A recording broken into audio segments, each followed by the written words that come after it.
Assalamualaikum warahmatullahi wabarakatuh. Di sini kami akan menjelaskan sejarah matematika Babilonia dan Mesir. Di sini akan menjelaskan tentang sejarah matematika Babilonia. Jadi, matematika Babilonia adalah matematika yang ditemukan di Mesopotamia pada 2500 tahun sebelum Masehi pada peradaban Babilonia. Jadi, matematika Babilonia ini merujuk pada seluruh matematika yang dikembangkan oleh bangsa Mesopotamia yang sekarang dikenal dengan negara Irak. Nah, kenapa sih dinamakan matematika Babilonia? Nah, alasannya itu karena peran utama kawasan Babilonia ini merupakan sebagai tempat untuk sarana belajar. Nah, karena pembahasan kita itu tentang matematika Babilonia dan Mesir, rupanya ada perbedaan antara matematika di Mesir dan Babilonia. Nah, ternyata matematika di Babilonia ini lebih maju daripada matematika di Mesir. Kenapa sih kalau misalnya matematika Babilonia ini lebih maju? Nah, karena matematika pada zaman Babilonia lebih mengutamakan untuk perhitungan jagat raya atau ilmu perbintangan. Makanya dia dikatakan lebih maju pada saat itu. Nah, selanjutnya itu ada peninggalan matematika pada masa Babilonia. Nih, yang pertama itu pada bidang geometri. Geometri digunakan oleh bangsa Babilonia sejak tahun 2000 sampai 1600 sebelum Masehi. Nah, mereka menghitung keliling lingkaran dengan menggunakan 3 kali diameternya. Terus yang kedua itu ada pada bidang aljabar. Nah, pada sekitar 2000 tahun sebelum Masehi, perkembangan aljabar tidak hanya mampu menyelesaikan persamaan kuadrat, tetapi juga menyelesaikan persamaan pangkat 3 dan pangkat 4. Bilangan seksagesimal. Bangsa Babilonia menggunakan sistem seksagesimal yaitu berbasis 60. Plimpton 322.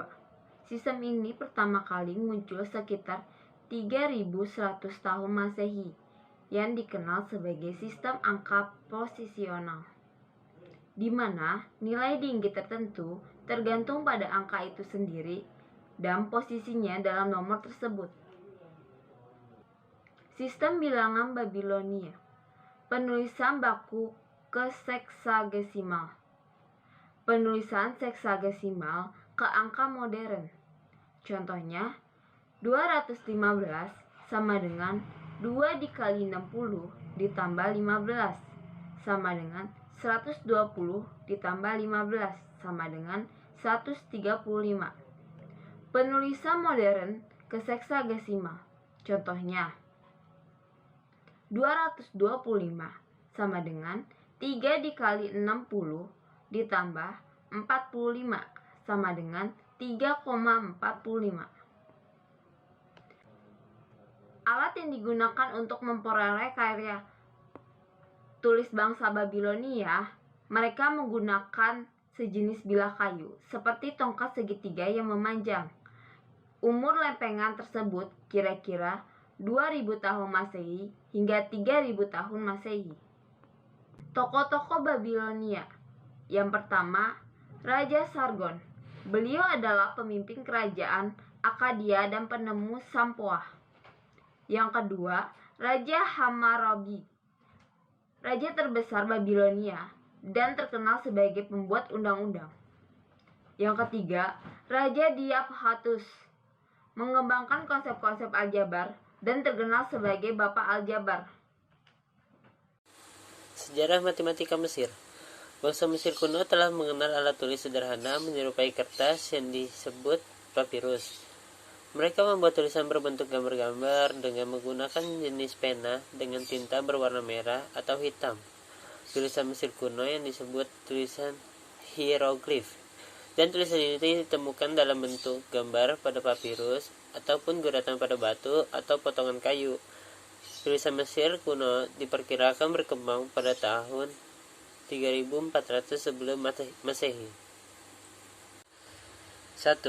Letak geografis. Secara geografis, Mesir terletak antara Laut Tengah dan daratan Afrika yang sangat luas. Pada perkembangannya, terdapat suatu penemuan-penemuan yang diperkirakan sudah ada pada zaman Mesir kuno. Yang pertama, Papyrus Rin. Papyrus Rin merupakan buku pegangan praktis, latihan-latihan matematika yang di dalamnya terdapat bagaimana cara mengalihkan atau membagi juga guna mencurahkan ungkapan-ungkapan. Yang kedua, batu Rosetta. Contoh bentuk hieroglif ada pada batu Rosetta, yaitu batu yang bertulis yang ditemukan di tepi sungai Rosetta. Isi batu Rosetta adalah dekret yang dikeluarkan oleh para pendeta dalam bidang umum di kota besar Memphis pada saat memperingati 8 tahun pertama pada masa pemerintahan Ptomeli V. Sistem bilangan. Bangsa Mesir kuno menggunakan dalam perhitungannya sistem bilangan desimal yang didasarkan pada jumlah jari pada manusia, yaitu 10 jari di kehidupan sehari-harinya.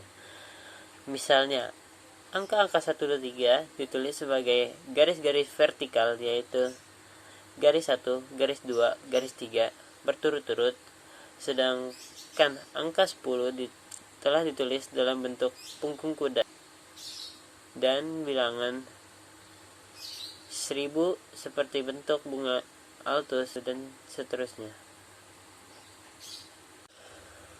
Pada perkembangan bilangan di Mesir, terdapat penomoran hieroglif. Penomoran hieroglif adalah versi tertulis dari sistem perhitungan beton menggunakan benda-benda materi untuk mewakilkan angka. Tanda untuk setiap order desimal diulang sebanyak yang diperlukan. Seperti contoh pada gambar di atas. Lalu ada lambang penjumlahan, lambang sama dengan, lambang pengurangan, dan lambang bagi atau per. Yang pertama, operasi penjumlahan dan pengurangan. Teknik yang digunakan oleh orang Mesir untuk ini pada dasarnya sama dengan yang digunakan oleh matematikawan modern sekarang.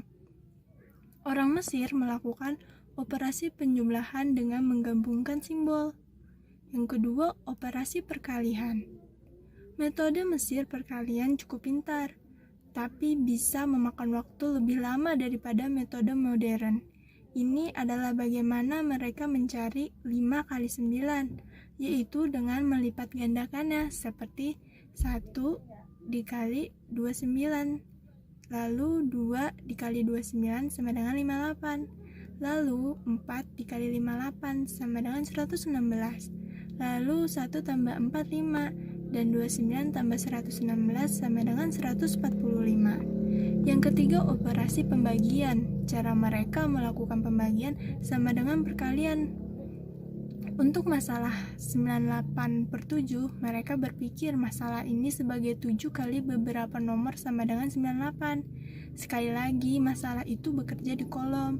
Jadi, dilipat gandakan seperti 1 kali 7, lalu 7 dilipat gandakan kali 2 sama dengan 14, lalu 14 dikali 2 sama dengan 28, lalu 28 dikali 2 hasilnya sama dengan 56, lalu 2 ditambah 4 ditambah 8 sama dengan 14, dan 14 ditambah 28 ditambah 56 sama dengan 98. Tokoh-tokoh pada zaman Mesir kuno. Yang pertama ada Thales, terkenal sebagai ahli geometri, astronomi, dan politik. Yang kedua ada Euclid, dikenal sebagai bapak geometri. Yang ketiga Archimedes, dikenal dengan teori Archimedes. Yang keempat Pythagoras, beliau percaya segala sesuatu di dunia ini berhubungan dengan matematika. Yang kelima ada Eudoxus, menciptakan teori tentang planet. Yang keenam ada Eratosthenes, orang yang pertama kali memikirkan sistem koordinat geografi, dan menghitung keliling bumi.